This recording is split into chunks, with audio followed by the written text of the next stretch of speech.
এই গরমে আমরা যখন বাইরে যাই বা বাইরে ঘরে থেকেও প্রচুর গরম, আমাদের গরমের ফলে আমরা প্রত্যেকটা মানুষ সবার প্রথমে কি করি বলুন তো? সবার প্রথমে আমরা কি করি? ফেস ওয়াশ করি। কেননা এই গরমে আপনার মুখে তেলতেলে দাগ, এরকম একটা কালো, তারপরে ট্যান পড়া, আমরা এর জন্য কি করি? সবার প্রথমে ইচিং ভাব হওয়া, সবার প্রথমে আমরা কি করি? ফেস ওয়াশ করি। আর এর ফলে আমাদের যে কেমিক্যাল ফেস ওয়াশ আমরা ব্যবহার করি বা সোপ ব্যবহার করি, যেটাই ব্যবহার করি না কেন, আমাদের ফেসে যে কতটা ক্ষতি হয় সেটা আমরা নিজেরাও জানতে পারি না। তার ফলে আমাদের কি হয়? পিম্পলস বেরোনো বা অনেক রকমের কারণ আমাদের ফেসে দেখা যায়।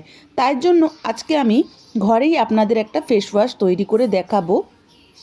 এর ফলে আপনাদের বাইরের কেমিক্যাল তো আপনাদের ফেসে লাগলোও না। আর এই ফেস ওয়াশটা ব্যবহার করলে নিয়মিত 2বার হোক 3বার হোক, নিয়মিত যদি আপনি এই ফেস ওয়াশটা ব্যবহার করেন, আপনার ফেসটা ক্লিন হবে, ফেসটা গ্লো হবে, ফেসের ডার্ক স্কিনগুলো থাকবে না, অয়েলি ভাবটা থাকবে না, আর কেমিক্যাল ছাড়াই আপনারা বাড়িতেই তৈরি করতে পারবেন। তো নমস্কার বদিনা, ওয়েলকাম টু মাই চ্যানেল। আজকে আমি আপনাদের সাথে শেয়ার করছি চলেছি গরমকালের জন্য একদম ন্যাচারাল ফেস ওয়াশ, যেটা ব্যবহার করলে আপনার স্কিনের করবে ফ্রেশ গ্লোয়িং আর পিম্পলস ফ্রি। তার জন্য আমাদের প্রথমে যেটা লাগবে, এখানে আমি নিচ্ছি 2 চামচ চালের গুঁড়ো। হ্যাঁ বন্ধুরা, চালের গুঁড়ো ঠিকই শুনেছেন, স্কিনের জন্য একদম ম্যাজিকের মতো কাজ করে। এর সাথে আমি নেব 2 চামচ একদম গোলাপ জল, ফ্রেশ গোলাপ জল স্কিনকে একেবারে সফট, একদম ব্রাইট করে দেবে। আর নেব আমি এখানে অ্যালোভেরা জেল, একদম আপনারা বাইরেরটাও নিতে হবে, আপনারা বাড়িরটা নেবেন না, কেননা এটা আমরা তৈরি করে আমরা রেখে দেবো। আর অ্যালোভেরা জেল কিন্তু স্কিনকে ময়শ্চারাইজ করতে শুরু করে দেয়। প্রথমে চালটা ভালো, আপনারা কি করবেন? এই ফেস ওয়াশটা তৈরি করে 7 দিন বাইরে রেখে দিতে পারবেন, কোনো ফ্রিজে স্টোরেজ করতে হবে না। এটা একদমই ন্যাচারাল। এর মধ্যে আমি যেটা দেবো, আর একটা জিনিস আমি মেশাবো, মধু। মধু কিন্তু আমাদের স্কিনকে খুবই ক্লিন করতে সাহায্য করে, অয়েলিনেস দূর করতে কিন্তু সাহায্য করে। এই কটা জিনিস ভালো করে মেশাবেন। আর আপনারা কোথা থেকে দেখছেন ভিডিওটা, লাইক শেয়ার কমেন্ট করতে ভুলবেন না। আপনাদের জন্য এত সুন্দর ন্যাচারাল আমি ভিডিও তৈরি করি, আপনারা যারা উপকার পাচ্ছেন তাদের অনেক ধন্যবাদ। আর আমাদের চ্যানেলের এই যে আমি রেমেডিটা আমি তৈরি করছি, বাচ্চা থেকে বুড়ো থেকে সবাই ইউজ করতে পারবেন।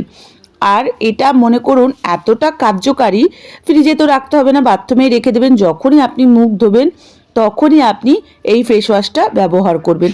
আমি এখানে ভালো করে এটাকে মিশিয়ে নিয়েছি। যদি আপনার একটু কম পড়ে যায় ওয়াটার, আপনি কনসিস্টেন্সিটা দেখে নেবেন যে ফেস ওয়াশ কোনটা স্ট্রাকচারে থাকে, সেই স্ট্রাকচার হিসাবে বানাবেন।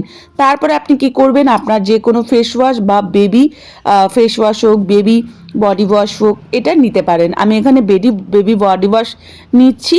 আপনি একটুখানি বেশি করেই নেবেন, কেননা আমাদের যদি ফেসে ফেনা না হয় কিন্তু আমাদের সবারই ভালো লাগে না।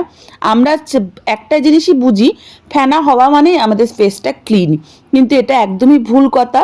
ফেনা হলেই যে চুলে পরিষ্কার হবে, স্কিন পরিষ্কার হবে, এটা কোনোদিনই না।